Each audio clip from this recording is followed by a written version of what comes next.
Survivor Series. You and your new friends will face Alberto Del Rio, Jack Swagger, Big Show, and, well, me. Before we get started, I wanted to let you know this is going to hurt you a lot more than it does us.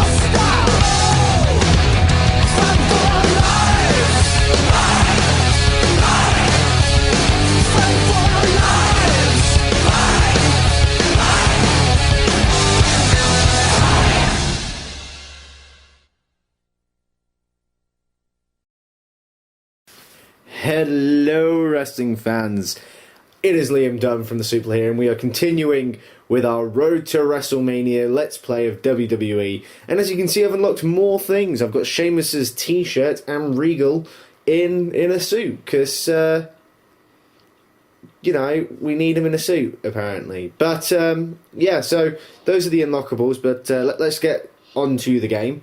Now, as you can probably tell from the lack of high-pitched voice, my super co-host, who was here in the last episode, Andy Kwan, unfortunately couldn't make it.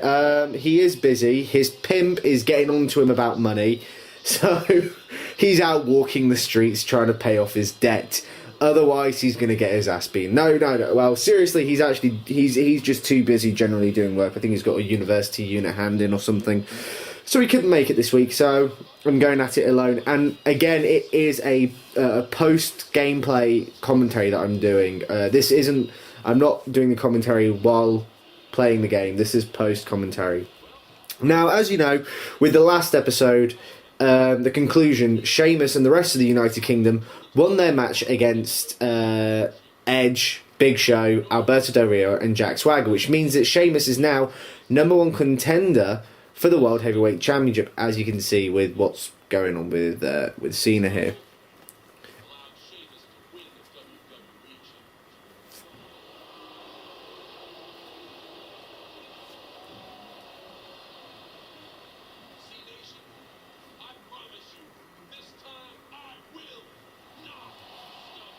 See, without Andy, I've got no one to talk to.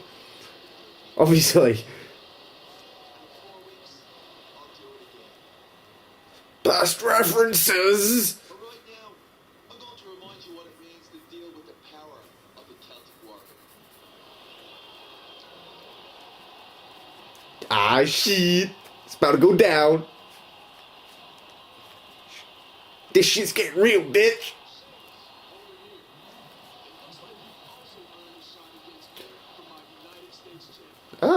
Oh yeah. So, yes. So, as you can see, Sheamus is also #1 contender for the US title as well. And he's getting the shot today.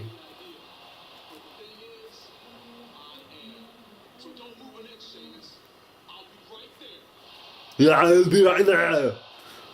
Johnny, I'll be right there. Sorry, I'll stop doing Arnold Schwarzenegger impressions. So, yeah, this match is for the United States title. Because, like I said, Sheamus and the rest of the United Kingdom have become #1 contenders for every male championship in the company. And that means Sheamus is getting a shot at both the US title, which is what this match is for, obviously, and for the World Heavyweight Championship against Cena at TLC. So I'm guessing that's going to be a TLC match. Now, I just want to continue with the theme that I started off last week, talking about some of the past WWE games. I promised Andy I wouldn't talk about SmackDown 2 Know Your Role without him here, and he's more than welcome to in the next episode to come in and talk about his opinion on it. But if I don't talk about it, I haven't got anything really to talk about. So I'm going to talk about SmackDown 2 Know Your Role. Now, SmackDown 2 actually came out about... God, what was it? Hang on. This is where my math skills come in handy, guys. Let me just think. So about 9 months later. So there was a 9-month gap between the first SmackDown and SmackDown 2 Know Your Role. So that's the first time that it was released. So that 2 games of the same franchise, or at least for the SmackDown franchise, they were released in the same year. And I usually think of SmackDown 2 Know Your Role as a remake of the backbreaker, as a remake of the first SmackDown game. The first SmackDown game, it got a couple of criticisms, mainly because the game was so small. I mean, the roster was tiny. It didn't have very many popular people. I mean, it had the popular people, but it didn't feel fleshed out. It didn't feel really big enough. It had about probably 40 characters or something like that. And as you can see there, also, Sheamus has just won the US title. I'm going to stop commentating over this so you can see it with your own eyes. So I've always thought of, SmackDown 2 Know Your Role as being the very first... It was the remake of the first SmackDown game. It introduced, like I said, a lot of newer characters. There weren't very many characters that were removed from the first game. I know Big Show and Ken Shamrock were removed, but that's just because Shamrock actually left the company, and Big Show, there was some contract dispute which made it so he couldn't appear in the game. So that's why he wasn't in it. But everything else was largely the same. The entrances were pretty much the same for the characters that were in the last game. It was really just a lot of the lower down characters that were added, and it really just fleshed things out. Now, I actually did play the SmackDown 2 game, which I said last week with Andy that I didn't play the first one. So I can talk about this one better than I could talk about the first one, which is why I waited until Andy was on the show, because I know he had played the first one, whereas I hadn't, so I wouldn't be able to talk about it. But I played SmackDown 2.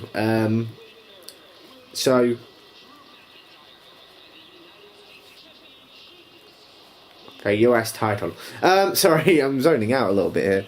It's late. I'm hungry. It's not a good combination. But basically, yeah. So SmackDown 2. It was, you look back at it, and it was an odd game. The gameplay wise, it was the exact same as the first one. It was still a very, very fast game. You'll knock an opponent down, and within a second they'll be back up on their feet, and you knock them down again, and they'll back up again. It was very, very fast in general. Also, for some reason, I don't know if it was just the limited power of the PlayStation, but the title rankings were very strange. One character could only challenge for one championship. One that I remember quite vividly, actually, is Eddie Guerrero, who I believe was in the rankings for the Intercontinental Championship. But unless you edited it, the only championship Eddie would ever go for in SmackDown 2 was the Intercontinental title. You could switch him back and forth between like the WWF title or the Hardcore title, but in general it was switched. He'd stay in the Intercontinental title. He could also go for the European title, which, as you can see, has been brought back out of retirement by Sheamus. So the ranking system was just it was just strange, I find, to be honest. It was very odd. It was just very odd overall. Oh, Rey Mysterio, I hate you. Because they're heels, it's what they do. Anyway, I'm getting off topic. So a lot more match types were brought in. I remember the casket match. This was the first time it was brought into a wrestling game. It was a precursor to the Buried Alive match, which, if you played SmackDown between SmackDown 2006 and SmackDown 2008, you'll remember the Buried Alive match. The casket match was very much a precursor to that. It was brilliant. No matter what character you were, you could be Kane, you could be Trish Stratus. Doesn't matter which one. You could actually pick up a casket and use it as a weapon. Literally, you'd swing the casket. It was amazing. I loved it. Just because of the sheer stupidity of it. And the whole job, you had to get them into the casket, and then they'll sort of be hanging on to the side, and once they laid down, the top of it automatically sort of appeared. It was magic. It was pure magic. But you know, obviously, just like the first SmackDown game, there's a main mode that everybody that was the heart of the game, and in this one it was season mode, or as I like to call this season mode, the very first universe mode. The reason why I call it the very first universe mode is because just like universe mode in 2011 and 12, this game, it goes on forever. It's never ending. It doesn't stop at all. It just goes on and on and on and on and on. In fact, to unlock everything in the game, you have to continue season mode for at least 6 years, and that's assuming you win every match. If you don't win every match, season mode would last longer. But it you know, story-wise, there wasn't very many stories. Really, the only stories that were in season mode were only within the first year. Anything after you went to your first WrestleMania event, there were no stories. It was just your fight match, title match, title match, title match. So it wasn't really that spectacular, but you know, it was interesting in the fact that it never ended. And I mean, in SmackDown 2 for me, it stands out in my mind as being one of these really sort of one of these games that it just seems like there was so many fake cheats for it. I remember just hearing everything like, if you get to year 10, you unlock Hulk Hogan, and then if you get to year 23, you unlock Brock Lesnar, despite the fact Brock Lesnar wouldn't debut for another 2 years. It was great. Just some of the cheats were amazing. Just it was kind of like the Pokemon games. Everybody knows some of the Pokemon cheats, like Mew being under the van. That's what I mean. It's just, you know, just for me, it sticks out in my mind as just having so many fake cheats or fake unlockables. What I find interesting, though, about season mode in SmackDown 2, now that I think about it, is the fact that every card, Raw, SmackDown, pay-per-view, all of them had 8 matches. Now, not even like a pay-per-view in universe mode has that many. They usually only have about six matches on a card, so it's quite funny to see that, in my opinion, anyway. So we're going on to the 3rd week. Are we going to SmackDown? Yay, SmackDown. The forgotten brand, as I like to call SmackDown. Seriously, it's oh god. Okay, I don't know what I'm doing there. Apologies for that. I don't really know what I was doing there. Oh no, I know what it was. We've got another PlayStation downstairs, right? There's 2 PlayStations. Actually, there's 3 PlayStations in my student house, and there's another one downstairs that the rest of the house uses. And I think one of the controllers was actually hooked up to my PlayStation, so when they pressed the PlayStation button on the controller, it connected to mine, and that's why that came up. So apologies about that. And there's people outside my door. Alright.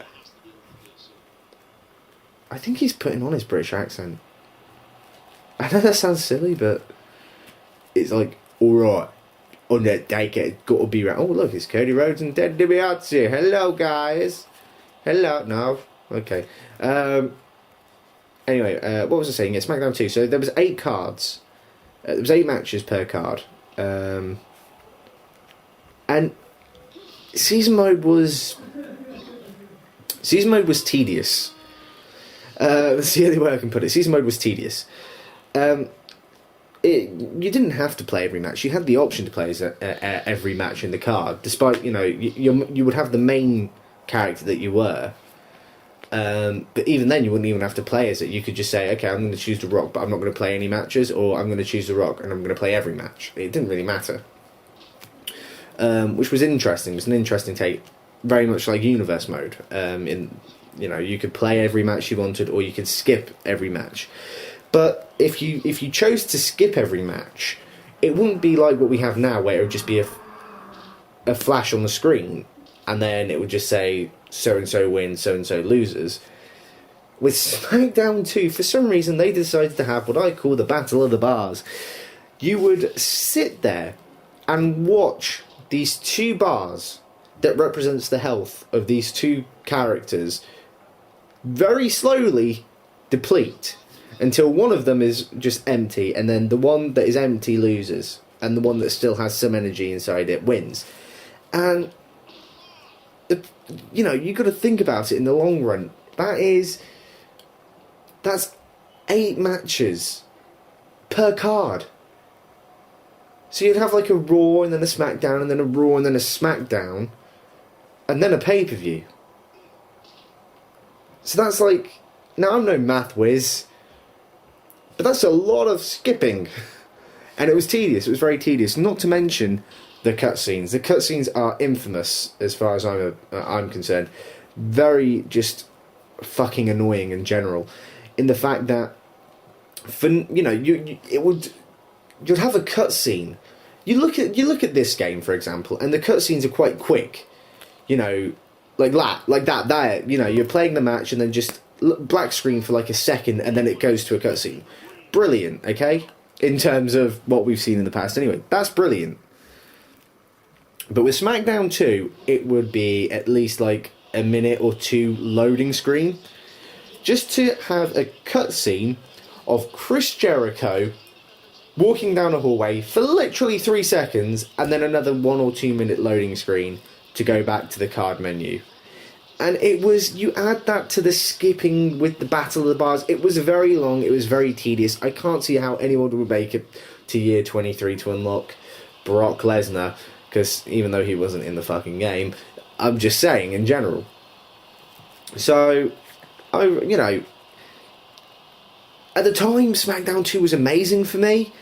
I loved it. I thought it was amazing. I thought it was the best game that I had ever played. This was when I was, very much a mark. I didn't know anything backstage. I mean, I obviously knew wrestling wasn't real, but I didn't know anything about backstage antics or, and it was those times where, I was about 11, 12, and it was that sort of time where, fucking hell, everything's brilliant! No matter how shit it was. Even Katie Vick, fucking brilliant! Okay, maybe not to that extent, but, you know what I mean? I just ate up any of the shit they churned out. So, to me, SmackDown 2, at the time, was fucking brilliant. I look back at it now, and I know Andy's like, yeah, it's still great, but that's just the nostalgia talking. Looking at it from an actual point of view where it's playable, it's playable, but it's tedious. Exhibition mode's fun, especially with a friend, because it's so fast-paced in terms of action. But season mode was shite. I'm sorry. I know Andy's gonna want to lynch me from the rooftops for that, if that even makes sense. But it was generally a shit season mode. I didn't enjoy it. It wasn't the worst season mode that the SmackDown games have ever had, though. We'll talk about some of what I think are some of the worst season modes or story modes or Road to WrestleManias that we've had. So, SmackDown 2, it didn't have the worst, but it wasn't the best. It by far wasn't the best. It wasn't great, in my humble opinion anyway. The United Kingdom on an Irish flag background. Why not? Hey, that's what I say. God, doesn't that European title look brilliant? This is something that I don't quite understand with WWE at the moment. And I know the United States Championship has a lot of history, but I just got to think of it this way, right? You've got the Intercontinental Championship and you've got the United States Championship. Now, the United States of America is actually a country that is covered in the Intercontinental Championship territory. The Intercontinental Championship covers North and South America. So, to me, that's saying that the Intercontinental Champion is a higher ranking champion than the United States Champion. But they're both currently on equal leveling. in the industry. Now, it didn't really matter in the 90s or so when, WWE had the Intercontinental Championship and WCW had the United States Championship. There were two different companies, so they could have that. But now that they're in the same company, it doesn't make sense to me. I think, and I'm not saying this because I live in the continent, I'm saying it because to me it makes the most sense. If you're going to have that sort of championship, I genuinely think the United States Championship should, not the United States, the European Championship should come back. It was only about 5 years that belt lasted for, but I think it should come back because I'm not saying this as a knock against America. I'm not saying this as a knock against the United States Championship. Just, to me, it doesn't make sense to have the United States Championship and the Intercontinental Championship in the same company. It doesn't make sense. Because you're basically just saying straight up, well, you might be the champion of the United States, but he's the champion of the United States, Canada, Argentina, Brazil, all those, fucking Mexico, all those countries. So it's just like, it sort of undermines to me the United States Championship. I know I'm thinking too logically about this. I know it's not real. I know it's all scripted, but I like to think about things with a logical hat on. And Wade Barrett with a cheeky grope. Boom. So yeah, I just think the European title should make a comeback, and that looked like it hurt. I know it's a game, but still, that looked like it hurt. But yeah, so overall, yeah, SmackDown 2, good gameplay, fast gameplay. I'm sure if some of our younger fans who may not have played those old classic PS1 SmackDown games, if they picked it up, they'd be like, what the fuck is this shit? Because it was very arcadey, but it was fun. It was generally fun. I mean, the SmackDown series wouldn't start going towards a simulator-based game until about Here Comes the Pain, which we'll be covering in a couple of episodes' time. But it was generally a fun game. Just season mode wasn't great, if I'm going to be completely honest. Kane.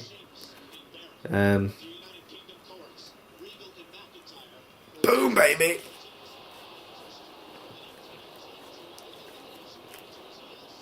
So, yeah. So how's everybody? How are things? I don't really know what to say, really.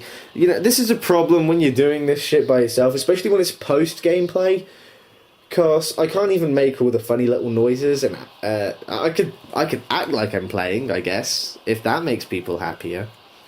Although, let's be honest, we'll be living a lie, guys. We'll be living a lie. How would you be able to live with yourself? How would I be able to live with myself? But so, yes. So, I mean, in general, what I'll talk about the story thus far. We're at the end of this episode, we're going to be halfway through Sheamus' story. And I've got to be honest, I'm liking it. I don't, something like this would never happen in real life. But I think the beauty of these WWE games is that I think it does let the writers really get creative. Because, I mean, like, just for me, I think this storyline, and actually, as of recording this, I've actually finished Road to WrestleMania for WWE 12. I don't mean to be spoiling anything. I won't talk about anything that comes up just in case we it does spoil anything. In case you really are interested in the story. But I did finish it yesterday of recording this, and in general, I think the stories were actually quite interesting. Specifically, the Jacob Cass one. I really, really enjoyed the Jacob Cass storyline.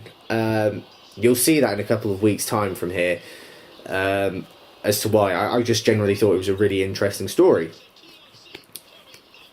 But what was I saying? Wow, brain fart alert. Yeah, no. So, I mean, I finished it, and I actually think, if I'm going to be honest, I think story-wise, this was the strongest it was the strongest story they've ever had in a WWE game. And as it was going on, you know, I think the beauty of the WWE games is that it really does let the creative writers, it really lets them, it gives them more freedom, because the difference with writing for the television and writing for the video game is that, you know, with the television you've got to think about things more realistically. You with the television you have to write things that will get the ratings, really. You know, you're trying to look for new viewers all the time, so you can't really you can't really do a lot of the things that, as you will see in some of the future episodes, you can't do a lot of the things that they do in these games. I mean, like, you look at last year's game, and just the idea of going around backstage and finding caskets and collecting orbs. You know, you couldn't do that. Firstly, because, you know, it would require a lot of special effects, and I don't think the general public would really be interested in that sort of thing. The games are more towards a niche audience, I'd say. I also find it funny that Ezekiel Jackson and Christian are actually the tag champs in this game, when it was actually Ezekiel Jackson that beat Christian for the ECW title. I just find that quite funny. But yeah, so I think because of the fact that they don't have to worry about ratings, they don't have to worry about sponsorship, and they don't really have to worry too much about building things. You know, they haven't got all the time in the world in the game. Storyline. I mean, like in you know, WWE, you've got like 2-3 weeks nowadays anyway. Stupidly, you got about 2 or 3 weeks roughly to build something. But in this, you know, you can really, I think you can build it. I think it's built. I think the matches are built better. They're more exciting. The stories are more interesting, and just overall, I think because they don't have to worry about ratings and sponsorship, they know that people who are going to buy the game are going to be fans already, you know, and that's the thing with the television show. The television show, it's got to get the ratings, you know, it's got to get the new fans. It's trying to constantly increase its fan base. I'm not saying the games don't, but with the games, it's more about the gameplay. It's hard to explain. I know what I mean in my head. I don't know if I'm saying it right, but it's difficult. God, I'm sorry. I really like Christian's theme. I know Andy hates it, but I think it's brilliant. I think this version is better than the one he had before he left. With, you know, I thought the one with the lass singing. Sorry for the American people. The one with the girl singing. It didn't really fit Christian. And I'm not being sexist, but I can't really take any guy seriously if he comes out to a song with a woman singing. It sort of femmes it up a little bit. It doesn't really work, in my personal opinion. This makes it more, you know, oh yeah. Man, I really should not do these commentaries late at night. I'm sorry guys, Now, here's something. Shouldn't Layla be in the United Kingdom? As in the stable? Wouldn't it make more sense to have her in the stable? Because she's from the UK. I mean, she's billed from Orlando, I think, in the game. But she was actually born in the UK. That's why when she talks, she's got that weird accent. No offence to her, but it's that sort of English-American sort of can't quite make your mind up what accent you want to talk in accent. So they should have put her in the stable, and then that way, instead of the United Kingdom having all the male championships in the WWE, they would have had all the championships in the WWE, full stop. But then again, look at the Divas title. No one can take that seriously. No wonder the Divas division's basically dead. Fucking look at it. It's pathetic. I'm sorry. The Divas division is pathetic. It's absolutely horrid.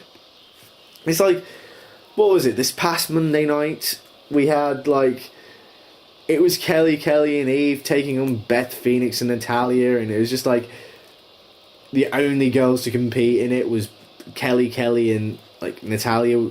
No, it was Kelly and Beth Phoenix. Natalia and Eve didn't get tagged in, so it was like, what's the point? What is the point of making it a tag team when all they do is just stand there looking pretty? It's boring. I don't watch professional wrestling to look at pretty girls. I watch professional wrestling because I'm interested in the sport. Fucking wrestle.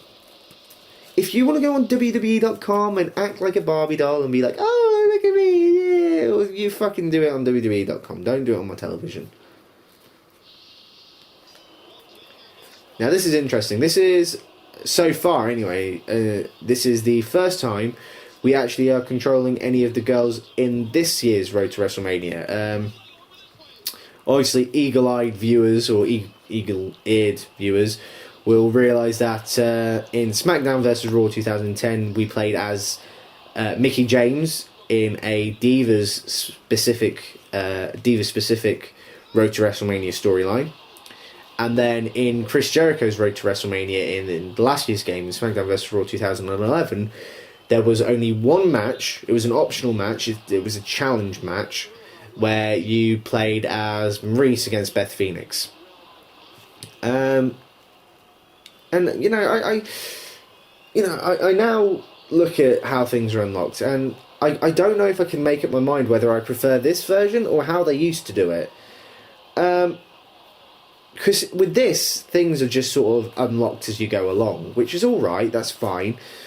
But you look at, you know, since SmackDown vs. Raw 2009 and SmackDown vs. Raw 2010, they both had these side goals, these optional goals, where it was like, don't hit your opponent with a finisher, or hit your opponent with 2 finishers, or beat your opponent in under 3 minutes, and things like that. And it to me, it made the unlockable much more worthwhile, because it's like you actually did something decent to, you know, you actually challenged yourself to try and get it and fight for the unlockable, whereas in this one you don't. You just go along with the story. And I guess in most games that's sort of the norm now, but I don't know, I kind of preferred it when there was the optional goal the optional match goals. I'm glad they didn't do it like last year's. I didn't like the idea of the challenge mode, where you have to go around backstage so you can hunt down a specific person, challenge them to a fucking tables match at Superstars, like that would ever fucking happen. And then at WrestleMania, you have 2 matches, one against a legend that is not built in the slightest, and it just seems like, okay, why? And then your story match. And to be honest, I'm glad they got rid of the backstage stuff as well in this year's game. I hated the backstage stuff, because they were like, oh yeah, you can wander around backstage like SmackDown shut your mouth. How amazing is that? I also love how Christian and Ezekiel Jackson didn't get in the ring, whereas Regal and McIntyre did. Fantastic programming there, THQ. Love you for it. What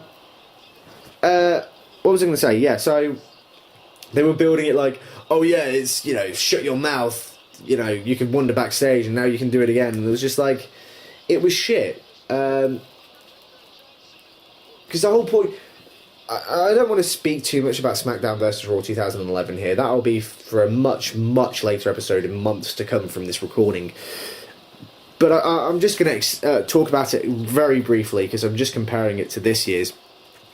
And like with last year's, you go backstage, and for some reason it was built on this whole experience point system. It was fucking weird. I'm not going to lie, it was fucking odd. I don't understand. It's weird, just that little thing there at the start makes it feel more special. But anyway, as you can see, also, we are at the climax of this episode.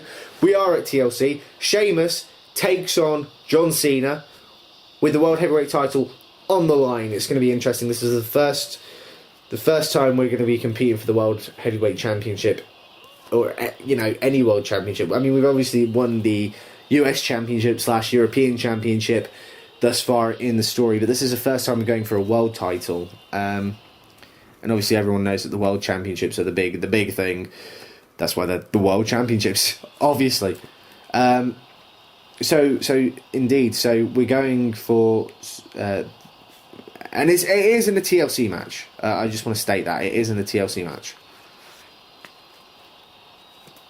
I still don't quite understand why it's the World Heavyweight Championship that's on Raw. I mean, maybe they're trying to do a throwback to the classic ones, but you'll see what I mean in a minute as to why I don't understand why they've put it on Raw. Because you'll see soon enough. I'll talk about it when it gets there. Anyway, so yeah, comparing it to last year's game, the whole experience thing, it was like, it didn't really make any sense. You would fight in matches and you'll get these experience points that you could use if you went to the doctors backstage. You could use these experience points to like up your strength, but I never noticed any in-game changes, and you never ever got enough to max anything at all. And it was like, okay, so I'll do some backstage fights to try and get some extra experience points. One single Raw or SmackDown match or pay-per-view match, whatever, storyline match, it would net you about 300, 400 experience points. You do a backstage fight, 50 points. That's fucking shit. And it's just, I didn't like it at all. And I mean, I think the unlockables were too cryptic, you know, and like, this is what I mean. Why is it the SmackDown opening? Could THQ not just at least create their own opening, or just swap it over with the WWE Championship? That's just generally annoyed me. These are pretty cool as well. If I'm going to be honest, these are quite cool. Fuck yeah, man. Fuck yeah.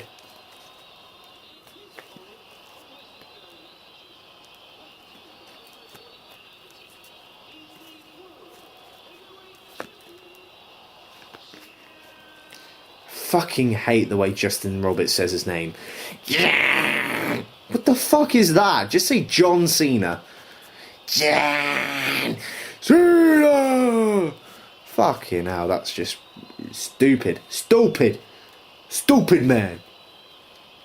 Anyway, the World Heavyweight Championship is on the line. Sheamus looking to be the first man in over a decade to hold a mid-card championship and a world championship simultaneously.